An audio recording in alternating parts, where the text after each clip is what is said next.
ni muy xewee si yeneen dëkk yi noonu la amee Sénégal ñu dem seeti élément bi ñu dellu si waat ci plateau bi. rentrée littéraire bu ñu koy wax ci réew tubaab yi lañu ko gën a xam mooy xam nga tubaab yi ñoom bu ñu liggéeyee ba juillet dañuy noppalu ba juin dañuy noppalu ñii juillet ñii août période boobu la ñuy considérer comme période vacances à partir de septembre nag daanaka activité yépp ci lay reprendre ci période boobu nag ñii bind téere yi ñii mool téere yi ñii jaay téere yi ñoom it la ñuy préférer génne seen yenn auteurs yi publier seen yenn téere yi bu ñu ko génnee nag comme lii génn ci téere day bari période boobu ci période boobu itam la ñuy joxe li ñu tuddee grand prix littéraire yi ci surtout réew mu mel ni France ak yenn réewu européens yi looloo tax ñuy wax rentrée littéraire voilà. rentrée littéraire mi ngi profité ci auteurs yi ci éditeurs yi ci libraires yi ak ci lecteurs yi pourquoi parce que lecteurs yi période boobu ñu ngi xaar téere yu bees yi génn ci période boobu itam éditeurs yi ci la ñuy taamu bu ñu organiser seen grand prix yi joxe prix bi gën a livre yi gën a fës ñu primé leen lecteurs yi dañuy xaar pour mën a profiter ci livre yi auteurs yi itam bu fekkee ni lecteurs yi jënd nañu ay livres yu bari libraires yi dinañ ci am seen wàll éditeurs yi dinañ ci am wàll auteurs yi dinañ ci am seen wàll aussi. bu fekkee ni rentrée littéraire dëgg am na buy période bi nga xam ne nit ñi ci la ñu gën a jaay livre effectivement xaalis ci lay gën a c'est-à-dire livre ci lay gën a jar. lu jëm ci wàllu rentrée littéraire ci Sénégal dana metti trop pour la bonne et simple raison que ñoo ngi reprendre ñun suñuy activité fii ci suñu Sénégal gi ci weeru octobre. mais boo bàyyee xel gëwuma ni octobre yi passé yëpp am na ay téere yoo xam ne bëri nañ ay téere yu ñuy génnee est-ce que am na ay prix littéraires yu ñuy joxe itam gisaguma ko benn prix bu mag lañ fi daan joxe mooy grand prix du président de la République et duñu ko joxe ci période li ñuy tuddee rentrée littéraire te it ñun Harmattan Sénégal ñu ngi fi depuis 2009 te daanaka mën naa wax ñu gën a bëri lu ñuy génne téere ci Sénégal gi actuellement.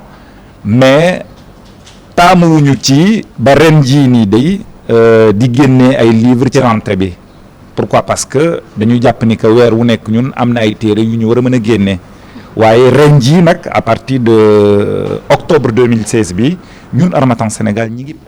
ben oui ce serait bien ñu tàmbali ko ñu doon déglu kon Abdoulaye Diallo bu Harmattan defe naa ñàkk rentrée littéraire mooy wane ni rek ni lecture wala littérature wala mbindum livre wala livre sax doxam des na fii Sénégal. tout à fait Pape Cheikh rentrée littéraire dafa nekk lu am solo mooy comme ni nga ko waxee day wane ne wàllum livre muy édition muy lecteur yeeg yëpp. lu ci bëri dafa sooxe. ba tax ne dafa nekk lu am solo ñu wax ko indi teg ko rentrée littéraire ndax dafa nekk période boo xam ni période commerciale la boo xamante ne day am parution livre yu bëri. te boobu jënd ak jaay bi day dox. day baax ci éditeur bi day baax ci auteur bi day baax ci lecteur bi te. day tax sax soo seetloo ci dëkku nasaraan yi rentrée littéraire nit ñi dañ ko yàkkamti ndaxte ñu ci bëri ci la ñuy gaawantu pour mun am yenn grand prix yi comme Goncourt ak yeneen donc day tax seen peut-être du ma wax audimat par rapport ak télé mais day tax ñu gën leen xam day nekk loo xam ne dañ koy wax de bouche à oreille ñu préparé wu ñoom ñëpp mu nekk période commerciale bu mag donc defe naa ne bu amoon fii ci Sénégal comme ni ñu ko waxee auteurs yi ni ñu amee problème édition bi ni mu amee problème dinañ ci bénéficier. voilà fii defe naa Sénégal moom rentrée scolaire donc la ñu am mais daanaka domaine yëpp boo ci nekk rek boo ci gisul rentrée daf lay xaw a métti donc que ça soit littérature bi que ça soit yeneen ak yeneen ce serait bien ñu gën ko comme ça di xam ni bu ñu tàmbalee telle date ba beneen date dañuy tëj après ñu ibbiwaat ci beneen période am nañu itam làmb ji am nañu rentrée ñoom donc rentrée làmb la ñu am ak encore que rentrée politique sax c'est à voir structuration bi sax des na voilà donc rentrée littéraire loolu bëgg nañ ko quand même fii ci Sénégal et ni ko Abdoulaye Diallo waxee léegi nii espérons que cette année dinañ ko am alors waaw noonu la ko waxee nee nañu normalement ñoom ci mois d'octobre bi daañu taxawal rentrée littéraire di ñaan yàlla nag chaque année am ñu leen fekk ci ba affaire bi ñu mën ko structurer boobu voilà am na livre boo ñuy présenté mais yaay tànn bu la neexee ñu waxtaanee congrès mondial des bibliothèques et de l'information ou nga présenter ñu livre bi ou bien nañu wax. nañu wax ci congrès bi ba pare ñu doog ñëw ci livre bi moom Assane Fall ñu ngi lay nuyu di la dalal ci plateau Yeewu Leen lui c'est un bibliothécaire blogueur mu participer nag ci 82e congrès bu bibliothèque ak information léegi ñun lu ñu bëggoon xam congrès boobu lan la undu ak bibliothèque yow naka lan moo doon sa taxawaay foofu parce que yow bokk nga ci ñi nga xam ne ñoo représenté Sénégal ci congrès boobule. Merci Aïssatou, bonjour tout le monde. En fait, congrès bi c'est le 82e congrès du congrès mondial des bibliothèques organisé par l'IFLA. l'IFLA c'est l'International Library of Association Federation of Association. En fait, c'est la fédération internationale des associations des bibliothèques. Donc, qui représente toutes les associations des bibliothèques au niveau mondial. Et là, en fait, notre participation a été facilitée par une bourse bu ñu amoon bu comité international français des bibliothèques et documentation ak le programme BSF Campus de Bibliothèques sans frontières. Donc en fait congrès bi day regrouper tous les professionnels yi nga xamante ni ñoo nekk ci monde bi di travailler autour des bibliothèques mais également des institutions yi nga xamante ni ñoo ngànk bibliothèques yi au niveau mondial. En fait Sénégal amoon ay représentants comme man, il y avait aussi d'autres collègues, on était au nombre de 7. Donc en fait la participation c'était pour débattre sur des thématiques qui tournent autour de l'accès à l'information, du rôle des bibliothèques au niveau de la société, mais également le rôle des associations sur l'agenda des Nations Unies de 2030. D'accord. Yow bibliothécaire nga yow naka nga gisee Sénégal ci wàllum bibliothèque est-ce que ñun am nañu lu doy ci bibliothèque fii ba yéen ngeen mën dem ba foofu ngir wax ci wàllum lépp lu undu bibliothèque information ak nouvelle technologie de l'information yu bees. Oui, parce qu'en fait au Sénégal bu ñuy wax bibliothèque c'est très difficile, ça tout le monde le sait. Parce que tout simplement si on prend l'exemple, par exemple si je prends par exemple les catégories des bibliothèques, on parle des bibliothèques universitaires. Sur le plan universitaire, on a des bibliothèques qui respectent les normes internationales comme la bibliothèque de l'université Anta Diop, qui est la plus grande bibliothèque à l'Afrique de l'Ouest francophone. Mais sur le plan du public, par exemple les bibliothèques publiques, là il y a des difficultés énormes parce que tout simplement on devait avoir par exemple pour chaque commune une bibliothèque dans tout ce qui a été recommandé au niveau international, mais ce qui n'est pas le cas au Sénégal. Si je prends l'exemple des bibliothèques spécialisées, par exemple une bibliothèque qui travaille dans le domaine de la médecine, si je prends l'exemple de l'imagerie médicale par exemple au Sénégal, j'ai travaillé avec le service d'imagerie médicale, donc là il y a une bibliothèque donc qui s'est spécialisée dans l'imagerie médicale. Mais au Sénégal le véritable problème se trouve au niveau des bibliothèques publiques. Je pense que c'est là que les institutions ou bien même l'État devraient travailler plus pour permettre l'accès public à l'information. Donc là aussi les bibliothèques de plus en plus, on parle de plus en plus des bibliothèques numériques, choses comme ça. Donc là également en fait le numérique est en train de bousculer vraiment les bibliothèques. Donc là également il faudra qu'au Sénégal qu'on se focalise plus sur ça. Si je prends l'exemple du lycée de Koungheul par exemple, en 2014 on a eu à mettre en place une bibliothèque numérique au lycée de Koungheul en 2014 pour les élèves, pour les permettre d'accéder facilement aux ressources numériques, donc qui est totalement gratuite. Et heureusement que cette année on va continuer avec la région de Tambacounda. Donc on a un accompagnement de l'UNICEF pour mettre en place une bibliothèque numérique pour 20 écoles au niveau de Tambacounda. D'accord. Kon léegi yéen bi ngeen demee am ngeen loolu ñuy indi loo xamante ne dinañ ko yokk ci wàllum bibliothèque muy numérique wala bibliothèque publique ci Sénégal seen apport lan lay doon après seen participation congrès. Absolument, parce qu'en fait ba ñu fa demee gis nañ fa ay nouvelles technologies yu bees yoo xamante moom la bibliothèque yi di utiliser. Pour ce qui est des bibliothèques numériques au Sénégal on faisait des bibliothèques numériques avant même la participation du congrès, mais là on a trouvé yeneen choses yoo xamante ni ñoo gën a xarañ ñoo gën a bees surtout si côté numérique bi, aussi si côté innovation en bibliothèque. Là également on est en train de travailler sur un programme parce que en fait l'IFLA dafa mettre en place dafa wax par exemple association bibliothèque au niveau national, association bu nekk na travailler sur l'agenda 2030 des Nations Unies, parce que sur l'agenda 2030 des Nations Unies sur le point 16, parce que l'agenda est divisé en 17 points. Le point 16 am na fu ñuy waxee que ni l'accès public à l'information et au respect des droits fondamentaux doit être assuré par les gouvernements. Et là, c'est les bibliothèques qui doivent être les premiers à jouer ce rôle-là. Donc là, l'IFLA dafa wax à ce que les associations des bibliothèques ñu mener ce combat-là. Donc là, nous, à notre niveau, on va essayer de faire le maximum pour permettre à l'État d'atteindre cet objectif-là. Et en plus, pour ce qui est du numérique également, il y aura des sessions de formation surtout pour les usagers, pour que nous puissions utiliser les outils que les bibliothèques ont. Parce qu'au Sénégal, il y a pas mal d'outils numériques que les bibliothèques utilisent. Par exemple, si je prends aussi l'exemple du projet que j'ai présenté là-bas, en fait, c'était pour l'utilisation des outils numériques pour permettre aux médecins d'accéder facilement aux ressources électroniques.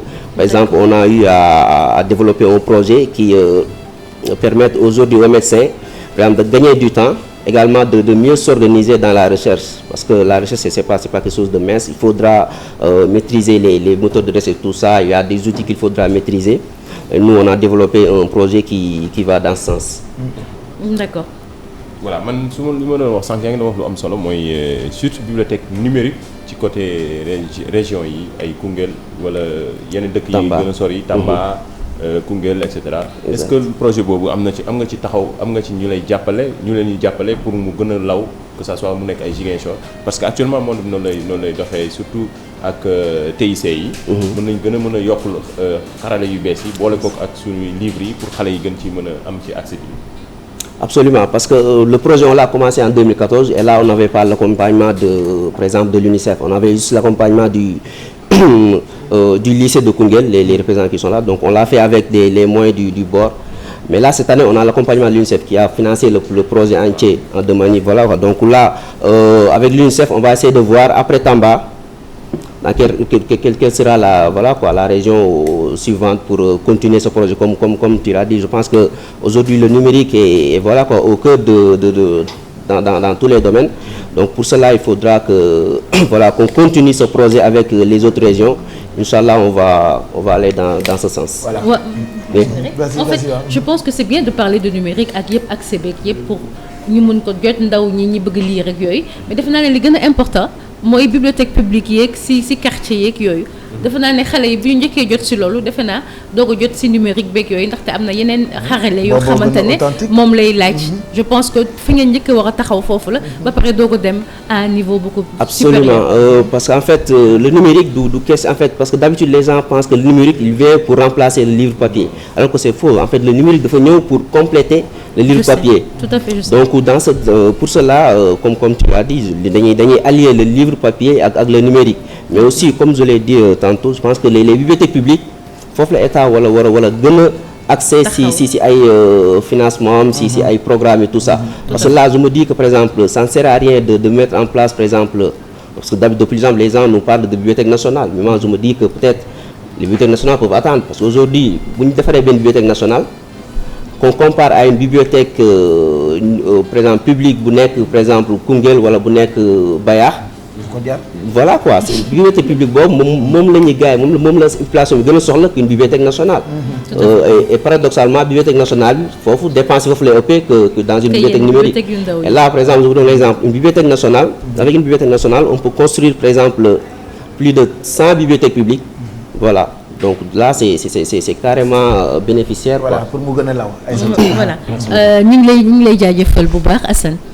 Merci beaucoup. Merci à vous. Voilà, merci Assane Fall d'être passé nous voir moom demoon na bokk ci 82e congrès mondial des bibliothèques et de l'information comme quoi ñun léegi mu yàgg à chaque fois dañuy ñaax kilifa yi ñu gën a jàpp ci wàllu littérature jàppale bindkat yi mais itam gën a jàppale xale yi ci école yi pour quand même ñuy dem di liiri ci bibliothèque yi donc ku mel ni moom di bibliothécaire defe naa sac la woon itam pour ñu inviter ko ñun ñëpp la ñuy boole ci jotaay bi merci beaucoup Assane ci jaar bi nga fa jaar nous continuons ci waxtaanee livre tey da nga ñuy présenter Aïssatou Paye Fall livre Abdoulaye Elimane Kane qu'on ne présente plus.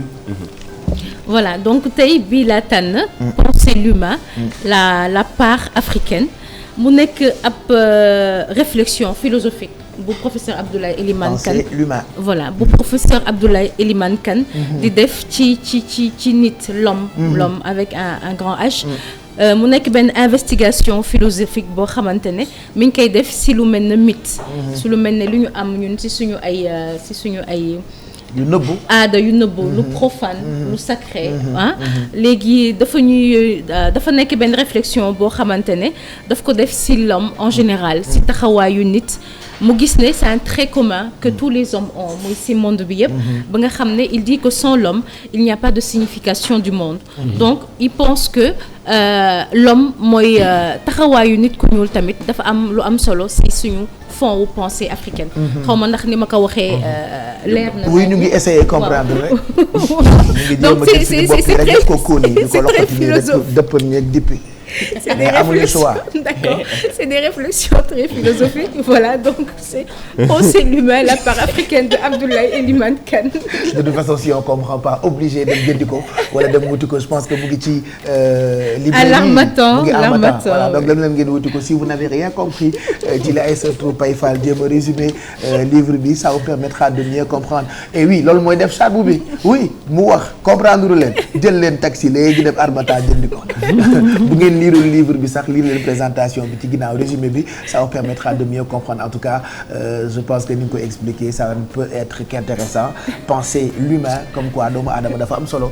waaw dafa am solo si lépp. ñi làqu ci moom dafa bëri surtout valeur bi ci nit ku ñuul. waaw ak suñu bi rek ni mu xóote noonu xam ni boo tànkul ci teen bi doo mën a. foog nga tànk si teen bi pour mën comprendre comme ni ngay def tout le temps di tànk si teen bi pour mën comprendre. donc mu ngoog c'est aux éditions Harmattan on finit ak agenda culturel bi. Voilà donc je vais vous proposer benn exposition texte style c'est au musée Théodore Monod. Commencé na nag depuis le 28 juillet ba le 29 janvier la. Donc c'est tout ce qui est textile mooy loo xamante ne suñu pratique industrielle naka lañ koy defee naka la ñuy defee suñu ay tissus ñun suñu tissu africain. mu nekk loo xam ne aada la ak cosaan. donc mu nekk exposition boo xamante ne ku ko bëgg seetaan mën nga dem musée Théodore Monod dina am lu bëri loo fa jëlee.